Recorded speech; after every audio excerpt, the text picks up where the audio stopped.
The air in the mediation office was sterile. Cold. Across the polished table sat my fiancé, Mark, a man who looked completely out of his depth. Next to him was his mother, Elizabeth Croft, a real estate mogul who radiated pure, uncut disdain. Her lawyer was whispering frantically in her ear, his face pale. The federal arbitrator, a man with eyes that missed nothing, didn't look at them. He looked at me. "Ms. Vance," he said, his voice echoing in the silence. "Your analysis of the Vesta Group Shell Corporation's transactional data is irrefutable." He paused, letting the word land.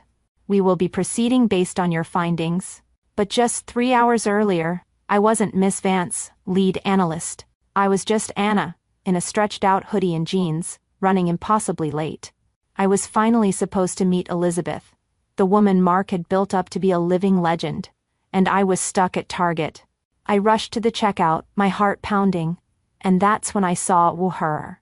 I didn't know who she was, of course. Just a woman, impeccably dressed, causing an absolute scene. Her card was declined. The total was $85 and change. Just a cart of scattered, random items, but she was being awful to the young cashier, her voice sharp and degrading. "Are you stupid? Try it again." I looked at the growing line. I looked at the cashier, who was on the verge of tears. I couldn't. I needed to leave. So I stepped forward and tapped my own card on the reader. "I've got it," I said quietly. The woman snapped her head toward me, her eyes blazing. This wasn't relief. It was pure, unfiltered insult. "I don't need a charity," she spat. She didn't say thank you. She just snatched her bags and stormed out, leaving a trail of stunned silence. I finally arrived at the mansion, breathless and 20 minutes late. Mark was waiting on the grand stone steps, his arms crossed. The look on his face, it was that familiar shade of disappointment I knew so well. It was the same look I got when I forgot to laugh at his boss's jokes. "You're late," he said, his voice tight. "My mother's already here. Please, Anna, just try not to embarrass me." I felt that old, familiar coldness settle in my stomach. Embarrass you. As if my entire existence was a social liability he had to manage. I smoothed down my hoodie, took a deep breath, and walked into the foyer. It was like walking into a museum, cold marble and silent, disapproving portraits. And standing in the center, a glass of wine in hand, was the woman from Target. She turned. Her eyes locked on me, and her face, it contorted into a mask of pure aristocratic disgust. Before I could even form a word, before I could apologize for being late or explain everything, Mark just looked at his mother's furious expression, then at my jeans. He let out a long, slow sigh. "You've already met her." He had no idea. He thought I was a charity case. He thought I was late. He had no idea that in her haste, his mother had just paid for her groceries with a non-recourse debit card linked to an active federal investigation. To understand the reckoning that followed, you have to understand the two lives I was living. I was in love with two versions of my fiancé, Mark. Mark was a trust fund entrepreneur, a man whose confidence was bought and paid for by his family's legacy. He loved me, or at least, he loved the idea of me. He needed a partner who looked impressive, but wouldn't overshadow him. I was his cute data entry girl, a stable, non-threatening accessory. Then there was his mother, Elizabeth Croft. Elizabeth was a ruthless real estate mogul, a woman who saw the world in terms of assets and liabilities. And in her ledger, I was a liability, a gold-digging lightweight, utterly unsuitable for the Croft family line. I'll never forget the night we were at that expensive steakhouse, the kind with menus that don't have prices. Mark's friends, all cut from the same privileged cloth, asked what I did. Mark just laughed, putting his arm around me. "Oh, Anna?" She works for the government, he said, like he was announcing I ran a bake sale. Some boring financial compliance thing, right, babe? His friends nodded, their eyes glazing over. It's stable, I guess, he continued, giving my head a condescending little pat. Keeps her busy. I just smiled. The pat? It was the same pat he gave me when I fixed the Wi-Fi. The same one when I balanced his personal books. I looked across the table at Elizabeth. She was swirling her wine, her gaze cold and assessing. She wasn't even hiding her disdain. In that moment, I wasn't his partner. I was his pet. He keeps me busy. The words echoed in my head. If only they knew. What kept me busy was a world they couldn't even imagine. My boring compliance thing was a sensitive, compartmented information facility. A skiff. A windowless room where cell phones are forbidden and the walls are built to stop electronic eavesdropping. My data entry was briefing a joint task force of federal agents. While Mark was bragging about a new brunch spot, I was standing at a smartboard, my voice the only sound in the room. The subject isn't just hiding money, I'd explain, my tone crisp and authoritative. He's layering transactions through a series of shell core registered in 3 different countries. But he got sloppy. The suspicious activity reports, the SARS, keep flagging the same UBO. I'd point to a complex chart. The ultimate beneficial owner. We are initiating Operation Gilded Cage, effective immediately. Our goal is to trace the assets back to the source before he can dissolve the primary entity. In that room, I wasn't cute.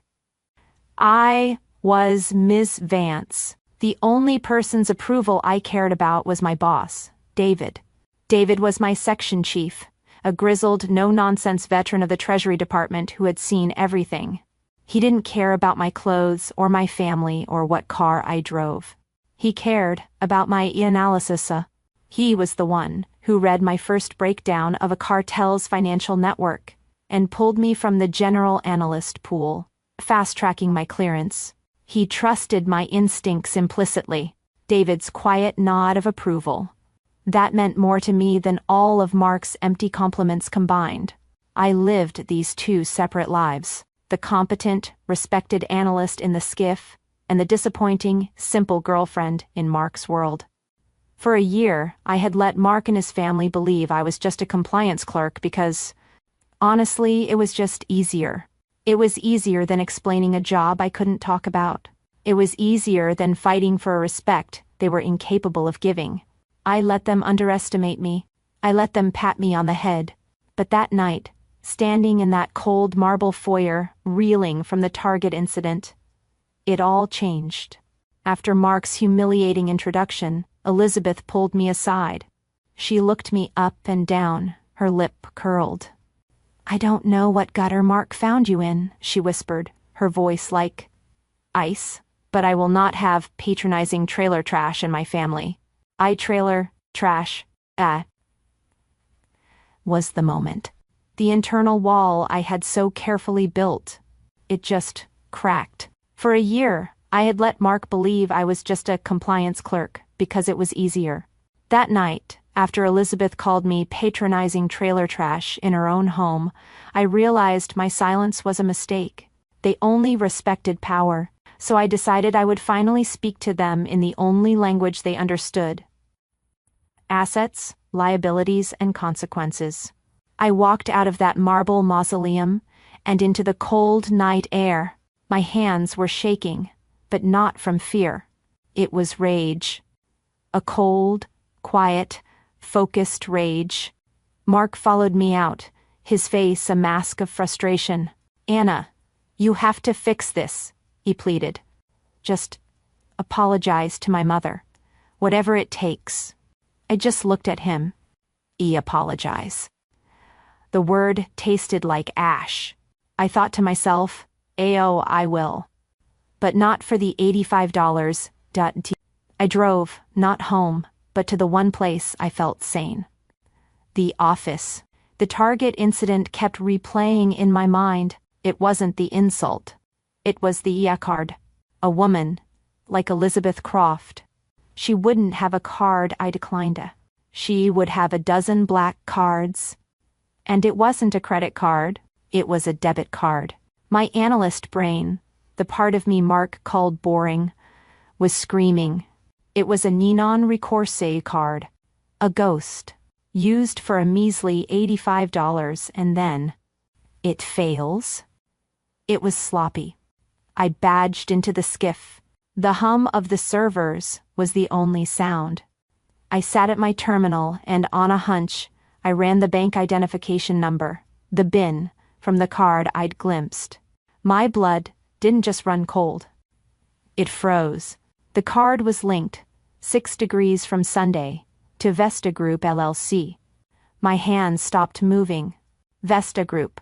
It was one of the primary shell corporations in my active investigation. The big one. Operation, gilded, caged. The struggling woman at Target. The woman who called me trailer trash was Elizabeth Croft, and she was using a ghost card from her own multi-million-dollar money laundering scheme. I couldn't touch it. Not directly. This was a massive conflict of interest, and I wouldn't risk my career, my real life, for this. I printed the transaction data and walked straight into my chief's office. David looked up, saw my face, and just motioned for me to sit. "I have a problem," I said, my voice perfectly level. "I have a positive visual confirmation of the ultimate beneficial owner for Vesta Group." I paused. "She's my fiancé's mother." David didn't even blink. I laid out the Target receipt data. "I need to be recused, effective immediately. But this evidence, this transaction, it's the direct link we needed. It's grounds for an immediate asset freeze." David took the papers from my hand. He saw the whole picture in an instant. He nodded, his face grim. "You were never here, Vance. I'm taking this up the chain. You're firewalled from Gilded Cage as of this moment." He was protecting me. He triggered the protocol. Within an hour, the agency filed an emergency injunction. A federal mediator was assigned, and an order was signed. Alla of Croft Holdings' assets were frozen, pending an arbitration hearing. My phone exploded. It was Mark, and he was screaming. "My mother's accounts are frozen. It's some government witch hunt. Her lawyers are handling it, but you need to be there for you, May." I just listened to the panic, the entitlement, the sheer cluelessness. I took a slow, steadying breath. "I'll be there," I said, and hung up. He thought I was coming to hold his hand. He had no idea I was coming as the government's star witness. I walked into the mediation office right at 9 a.m. The air was thick with expensive cologne and arrogance. Elizabeth was there, flanked by 2 lawyers who looked like they charged by the minute. She was sipping water, looking bored, as if this was just a bureaucratic annoyance. My fiancé, Mark, sat beside her, looking nervous but still trying to project that Croft confidence. He was there to support his mother, ready to crush this bureaucratic error. He gave me a tight, annoyed look, the same one he always did, the one that said, "You're late. And you're an embarrassment." He didn't see who I was with. I wasn't alone. I walked in, and right behind me was my section chief, David, and 2 senior lawyers from the Department of the Treasury. Mark's eyes widened. He half stood, his confidence shattering. "Anna," he stammered, his voice cracking. What are you doing? Are you in some kind of trouble?" I just looked at him, my face perfectly calm, and took my seat, on the other side of the table. The arbitrator, the same man from my flash forward, cleared his throat. "Let's begin. We are here to discuss the emergency asset freeze on Croft Holdings, triggered by a formal investigation from," he checked his file, "the Financial Crimes Enforcement Network. FinCEN." Elizabeth's lawyers stiffened. Mark just looked blank. He had no idea what that meant. David leaned forward, placing his briefcase on the table. "Our lead analyst, Miss Vance, will be presenting the primary findings that precipitated this action." All eyes turned to me. Mark's face, it was a picture of pure, unfiltered confusion. He looked at David, then at me, then back at David. I saw his mouth form the words, "Lead analyst?" Elizabeth just looked annoyed, as if I was a secretary who had wandered into the wrong room.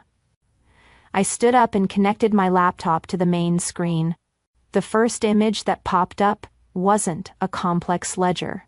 It was a Target receipt, time-stamped, $85.31. Elizabeth actually scoffed. "Is this a joke?" she asked the arbitrator. I didn't look at her.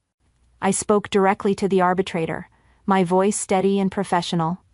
On October 27th, a declined transaction of $85.31 was flagged by our systems.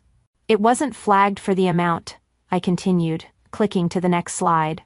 It was flagged because the card used, this non-recourse debit card, is funded by an offshore entity registered in the Cayman Islands, an entity called Vesta Group LLC. The room went absolutely silent. I heard one of Elizabeth's lawyers whisper a sharp curse. Elizabeth's bored expression, it vanished. Vesta Group, I said, is the primary node in our active Operation Gilded Cage investigation. We've been tracking it for 18 months. I clicked again. A complex, sprawling chart of shell corporations and bank accounts filled the screen, all flowing from one central point. We suspect this network has been used to launder over $50 million in illicit funds, primarily through high-value real estate purchases. I paused, and for the first time, I looked directly at Elizabeth. "Your real estate, Ms. Croft." Elizabeth's color, it just drained. Her face turned to a waxy, pale gray. Her high-powered lawyer was stunned, his mouth open. "But Mark," I looked at Mark. His world wasn't just shaking. It was disintegrating. All that condescension, all those head pats for his cute data entry girl, all those years of "it keeps her busy," it was all colliding with the reality on the screen. "Anna, you," he whispered, his voice trembling. "You work in iData entry." I didn't answer him. I didn't even look at him. I turned back to the arbitrator for my final point. The woman who used this card at Target wasn't struggling. She wasn't a victim of a declined card. My voice was cold. She was the ultimate beneficial owner of a criminal enterprise, carelessly using an untraceable ghost card. The $85 mistake, that was the final piece of evidence we needed. It was the first and only time we could physically link Ms. Croft, the individual, to the Vesta Group Shell Corporation. Mark had spent our entire relationship embarrassed by my little job. In the end, it only took 5 minutes and one $85 receipt for that little job to dismantle his entire world. The arbitrator closed his folder. The sound was deafening. A final, metallic eye-clicka of finality in the sterile room. He looked at Elizabeth, his expression unreadable. Based on the evidence presented by the Financial Crimes Enforcement Network, this arbitration finds the emergency freeze on all assets held by Croft Holdings and its subsidiaries to be valid and justified. Elizabeth's lawyer started to stand, but the arbitrator raised a hand. Furthermore, this body is referring the entirety of this file, including Ms. Vance's analysis of the Vesta Group, to the Department of Justice for immediate criminal prosecution. Ruined. The word just hung in the air. Not just financially, but completely. The Croft legacy, the name Mark was so proud of, it was all just collateral damage in a fraud case. Elizabeth didn't move. She just stared at me, her face a mask of stone, but her eyes were burning with a hatred so pure it was almost impressive. I gathered my files, my movements slow and deliberate. David gave me a curt, respectful nod, and we turned to leave. Mark was waiting in the hallway. He grabbed my arm, not gently, Anna. His voice was a low, shaking hiss. You did this. You.